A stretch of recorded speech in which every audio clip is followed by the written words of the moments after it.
So yo, what's up mga katropa, kamusta kayong lahat? Nandito na naman tayo sa ating trabaho ng mga katropa. So ngayon mga katropa is magkakanto tayo ng concrete hamba mga katropa. Kasi itong pinto na ito mga katropa is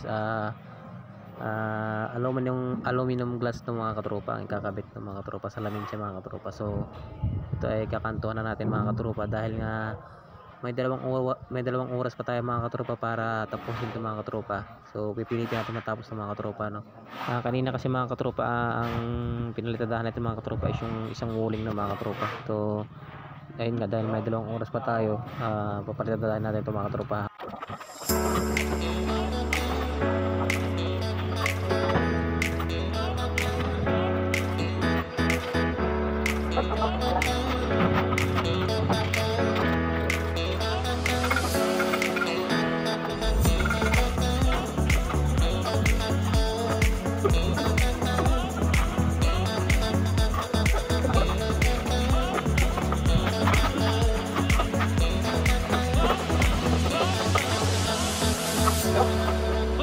At ayun na nga mga katropa, malapit na tayo matapos to mga katropa. So babarahin na lang natin yan at bubulihin ng mga katropa, kakantuhan na lang natin.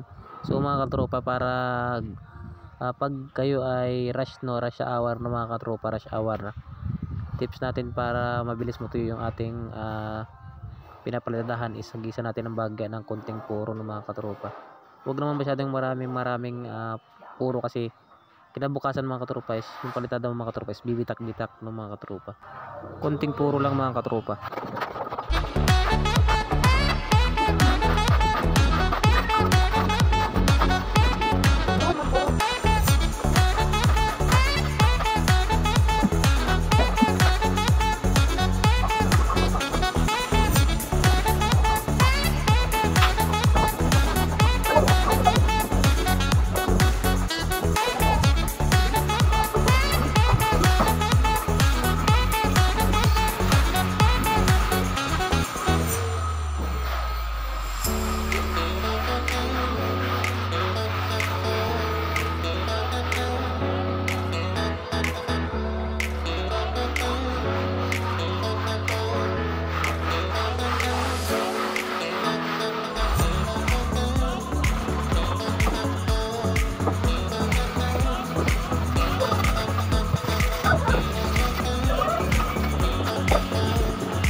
lang na, no? Okay, tapos na ito, di ba?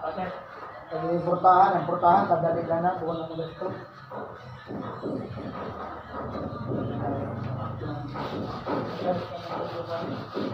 So mga katropa, yung kausap ko nga pala kanina mga katropa is yung aming engineer na mga katropa.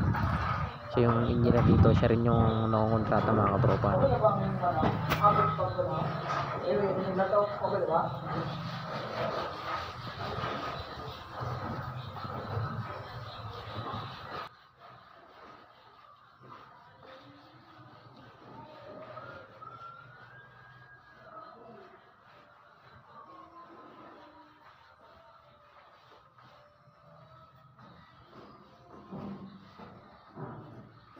So tips lang namin mga katropa, no, sa mga nagra-wrapping ng mga katropa, no, kapag papalitan na tayo mga katropa ng wrapping mga katropa, padaanan natin ng bagya ng rodelang bakal o kaya kutsara ng mga katropa para yung pinalitadahan natin mga katropa is hindi siya masyadong magaspang ng mga katropa, hindi labas yung buhangin ng mga katropa.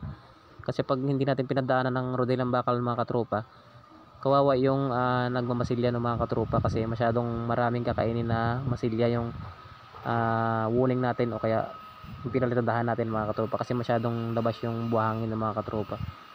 Hindi naman yung papadaanan nyo ng rodelang bakal na yung as in makinis siya mga katropa, yung bahagyang makinis lang siya mga katropa para konti lang yung magagastos na masilya ng mga katropa.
Thousand years later.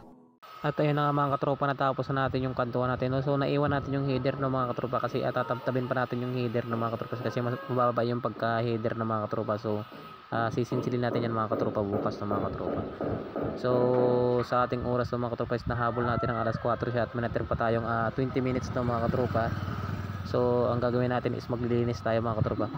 Lagi nating tatandaan ng mga katropa kapag skill tayo mga katropa is yung ating area mga katropa na ginagalawan sa pagpapalitada is dapat malinis ng mga katropa. Hindi natin dapat didepende sa labor na sila pang maglilinis ng mga katropa.